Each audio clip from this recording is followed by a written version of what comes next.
இன்னைக்கு special potato smiley. வேக வச்ச உருளைக்கிழங்க சொரவி எடுத்துக்கலாம், மசிச்சு எடுத்துக்கலாம். 3/4 கப் மைதா சேர்த்துக்கலாம். கார்ன்ஃப்ளவர் 2 ஸ்பூன் போட்டுக்கலாம். கொஞ்சமாக மிளகாத்தூள் போட்டுக்கலாம். தேவையான அளவு உப்பு. தண்ணி ஊற்றாம பிசைஞ்சு எடுத்துக்கலாம்.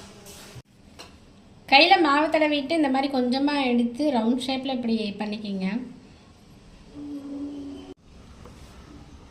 ஒரு ஸ்ட்ரா இல்லைன்னா இந்த மாதிரி பெண்ணோட இதை எடுத்துக்கிட்டு இப்படி கண்ணு வச்சுக்கோங்க.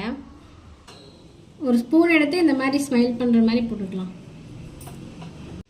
எல்லா ஸ்மைலையும் ரெடி ஆகிடுச்சு. இப்போ எண்ணெயில் போட்டு பொரிச்சு எடுத்துடலாம்.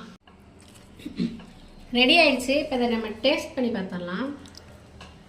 செம்ம சூடாக இருக்குது. செம்ம கிறிஸ்பியாக இருக்குது. நீங்களும் ட்ரை பண்ணி பாருங்கள்.